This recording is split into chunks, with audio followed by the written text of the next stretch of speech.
The Oppo Find X5 Pro is a flagship Android device with a price to match. It features not only an incredibly fluid 120Hz display and the raw performance to back it up, but also has incredible photography. And that's coming from an Apple fanboy. Join me, James Bruce, with MUO Reviews as we take a closer look at this powerhouse of a phone, and I'll be directly comparing videos and photos with the iPhone 13 Pro Max. Right, let's start with design and specs. The Oppo Find X5 Pro features an almost edge-to-edge 6.7-inch LPTO2 AMOLED display running at 1440 by 3216 pixels for 525 pixels per inch, and that's with a maximum refresh rate of 120 Hz, though that can immediately ramp down when you're not interacting in order to save power and be more efficient. The brightness is 500 nits in typical use, but up to 800 in high brightness mode.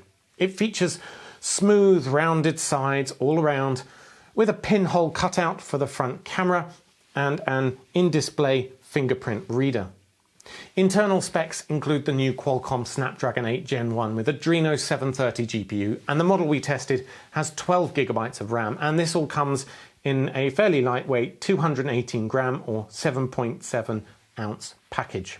Okay, onto the OS and bloatware. Now, one slightly disconcerting aspect of the initial setup was that after signing into my Google account, I was then asked to sign in again. This didn't look like an official Google process, but gave no indication as to what exactly it was other than account.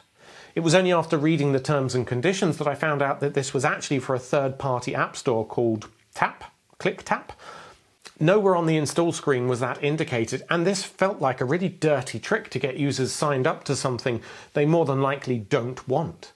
Suffice to say, I opted out of that, and yet, even then, the phone starts with no less than 24 unwanted apps pre-installed. Oh my. On a $150 phone, I can forgive a little pre-installed bloatware because they've got to make money somehow. But on a premium $1,000 device, that really just isn't acceptable. That said, I thought I'd have a go at all the apps before I deleted them to save my sanity, and while they're nearly all utter junk, like Facebook and Twitter, the Soloop app seems like a pretty good way to make use of all those photos you'll no doubt be taking with this. It has thousands of templates that you can just pick a set of photos for, or just the one even, and it'll make it into an instantly shareable dumb 5-second video clip with music that seems to be so popular with the chitterlings nowadays, who generally have the attention span of a gnat. I was quickly able to generate such classics as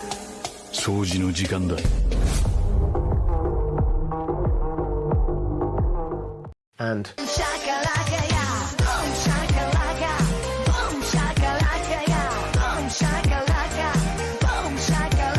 the Find X5 Pro exudes a premium build quality and style with everything else that it does though.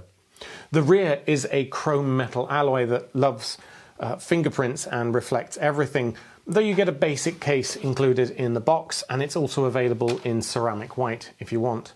Speaking of also included in the box, you get an insane 80-watt VOOC warp charger. This is one of the fastest charging phones in the world, and you can go from 0 to 50% in around 15 minutes. And I'll say that again, the charger to do that is included in the box. Optionally, you can also get an Air VOOC charger to get up to 50 watts wireless charging, but I didn't have a chance to test that. Oppo also claims that the internal 5000 mAh battery can go up to 1600 charge cycles before it degrades, and that's quite unlike the more industry standard of around 800 cycles. So the overall product life should be good, though obviously this isn't a super long-term test, so I can't tell you how that worked out. The 21:9 widescreen is helped immensely by the lack of a knob, instead opting for a small pinhole cutout in the top left. This makes the full screen real estate available for use if you want it, with the small cutout being invisible for the most part. This premium feel even extends to things like the haptics. Most phones will have a small click sound when you type, some even vibrate, but they only ever do a really bad job of emulating the feel of a keyboard key clicking. The Oppo Find X5 Pro, on the other hand, features a clearly defined click that somehow genuinely feels like you're pressing down a key. It's such a minor and nerdy point to get excited about, but I love it. The Find X5 Pro runs Color OS, a slightly customized Android 12 that should immediately feel familiar for anyone coming from either iOS or Android. There's nothing too divergent here, but Color OS does allow for an immense amount of customization, for instance, and introduces some cool gestures that aren't present in the core Android. But it's nothing particularly groundbreaking or worth spending more time on here. Instead, let's talk about the imaging. The photography and video quality on the Find X5 Pro is a major selling point, so I'm going to spend a lot of time on this area in particular. There's a few things that make it stand out. The first is the inclusion of Oppo's own new Silicon X chip, which is a neural processing unit, or NPU, that even has its own memory. And this applies neural processing to enhance your photos and videos. This is basically like a superpower. It can infer information which doesn't necessarily exist from the sensor, whether that's to reduce noise, improve color reproduction, add detail, or dynamic range. It also features prominent Hasselblad branding. However, I don't really see how Hasselblad plays into this on a technological side. There is a special X-Pan Hasselblad vintage photo style filter, as well as Hasselblad color-tuned pro photography mode, but to be brutally honest, I preferred the more processed look of the default camera shots. Okay, so onto the rear camera first. You have a triple camera setup here. There's a 50 megapixel main camera, f1.7 25mm wide. There's a 13 megapixel f2.4 52mm telephoto lens, and that has a 2x optical zoom. And then finally, there's a 50 megapixel f2.2 15mm ultra wide lens with a 110 degree field of view. Now, both the main and the ultra wide lens use the Sony IMX776, so the images you get from it are amazing.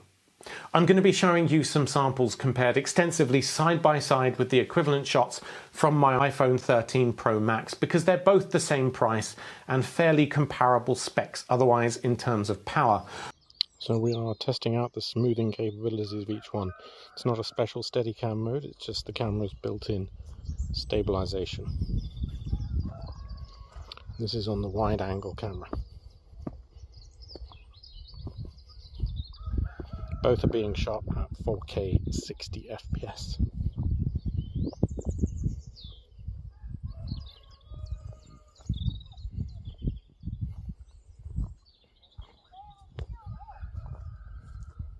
Honestly, I was not expecting to be this impressed by any Android camera. I admit I am a bit of an iPhone fanboy, but in nearly all of the samples I took, I pretty much preferred the visuals coming out of the Find X5 Pro. That said, there wasn't a huge difference, and that's really saying something though, because the 13 Pro Max is considered the best iPhone for photo and videography at the moment. I thought personally that the shots from the Find X5 Pro were slightly more vibrant, more dynamic. The colours in every photo popped more. But by contrast, my wife actually preferred the shots from the iPhone on the basis that they looked more, and I quote, natural. I think clearly there is some sort of processing going on here, and it's going to be subjective as to whether you like that or not. Taken in isolation though, without any sort of comparison, the rear cameras just produce stunning results, whether that's macro, landscape, portrait photos, or 4K 60 video. Where I did truly start to notice a big difference, however, was in low light performance. Starting off with some random Lego pictures, I only really have sort of LED effect lighting and fairy lights in there, and the Find X5 Pro did an absolutely stunning job of bringing out the life and vibrance of the models, while my iPhone 13 Pro Max was just washed out and frankly quite dull. Next up, I went to even more low light, not quite pitch black, but dark enough that both my iPhone and the Find X5 Pro wanted to expose the shot for a couple of seconds. Finally, I went out in the pitch black and used only a torch for light. In terms of selfies, the front camera of the Find X5 Pro is 32 megapixels, f2.4 21mm wide. It's however limited to 1080p at 30 FPS, so it's perhaps the most disappointing aspect of the imaging system. Right, so I'm testing the selfie front camera on the Find X5 Pro here, and the iPhone 13 Pro Max, whatever it is, on this side. Here we go. So I'm going to isolate the audio from the Find X5 Pro now, so you should only be hearing that, and also the audio from the 13 Max Pro as well. So you should be able to see the difference in colors and audio as well. Now, it's worth noting that the iPhone actually records at 4K 60 from the front camera, while the Find X5 Pro is limited to 1080p from the front camera. It's probably not a huge difference for your Zoom call, but you might care if you're doing TikTok or what have you. Whoa! Here we are. Let's go back a bit and you can see around. Holding two phones is quite awkward. Hey girls, what do you think? Which one do you prefer? Which one? But again, that's only by comparison. I mean, it's certainly not bad in and of itself, as you can see. However, the iPhone 13 Pro Max wins out here purely by dint of being able to record 4K 60 from the front, which does make a huge difference. Still, it's perfectly fine for what you're probably going to use it for on Zoom. Okay, on to performance. As expected from a flagship phone, performance is stunningly good.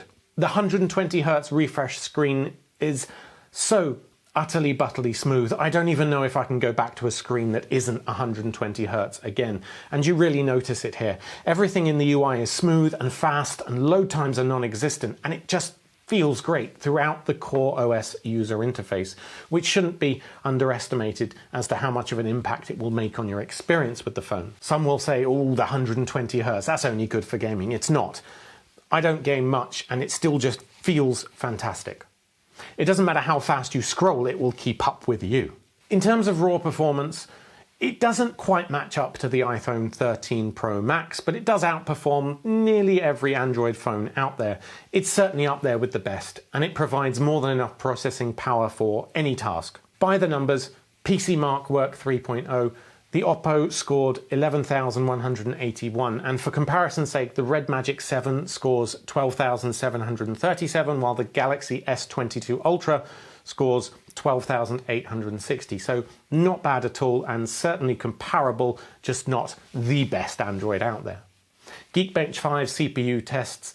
The Red Magic scored 1223 in single and 3630 in multi, while the Oppo Find X5 Pro went 976 and 3307. The iPhone 13 blows both of them out the water with 1724 and 4759. So the Find X5 Pro clearly isn't the most powerful Android out there, but it's certainly a heavy hitter and can easily keep up with other top-end devices. Onto the 3D Mark Wildlife Standard test. The Find X5 Pro scored 9,800, while the Red Magic 7 hits over 10,000, and the iPhone 13 Pro Max a little bit less, 9,700.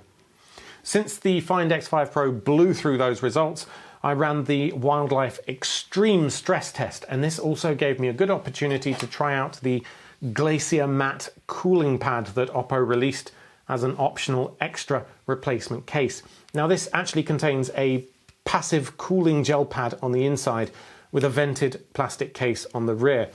Touch it and it's noticeably cooler. And I know these things work because I use one on my bed in summer and it's like lying down on a fridge. It's great. But first up, as I say, I ran the Wildlife Extreme Stress Test alongside the iPhone 13 Pro Max in the standard case, and sure enough, I could see on thermal imaging that the Oppo Find X5 Pro got noticeably hotter, up to about 40 degrees Celsius versus 35°C of the iPhone. And that was after about 5 minutes. And I also note that the iPhone managed roughly double the frame rate consistently, which just goes to show the performance disparity between iPhones and even high-end Android devices. But of course, it's not an apples to apples comparison.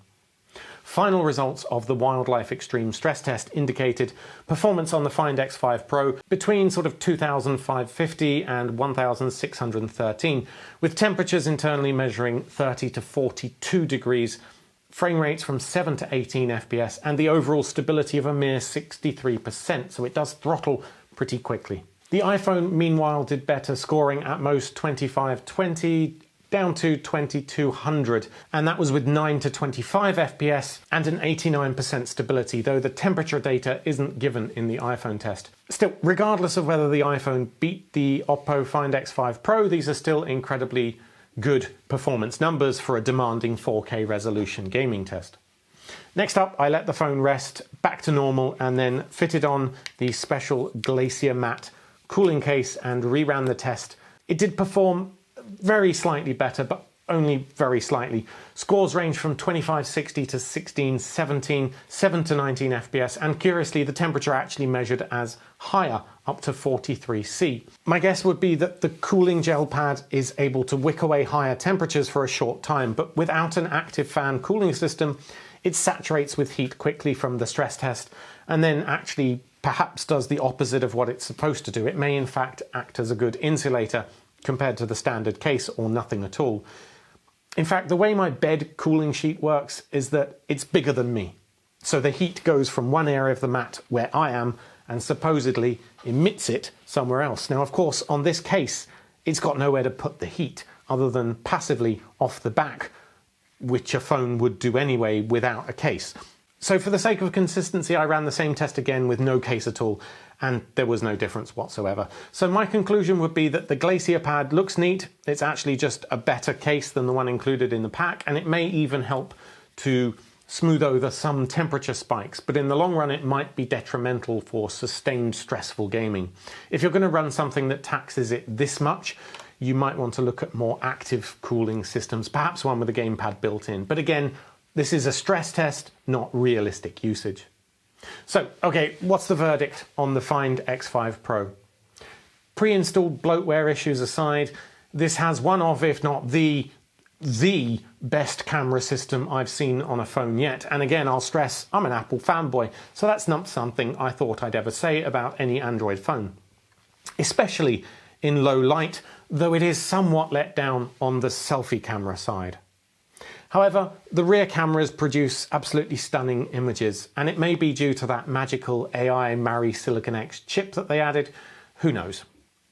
With performance to match though, and an incredibly smooth 120Hz screen, which makes using the phone just a real joy. The only real consideration is, can you afford to drop $1,000 on a new phone? If the answer is yes, and you want a high-performance handset that will take the best images you've ever seen from a smartphone, then I would highly recommend the Find X5 Pro. Until next time, please hit like if you found this review helpful, and consider subscribing for more reviews, giveaways, and more from all of us over at makeuseof.com.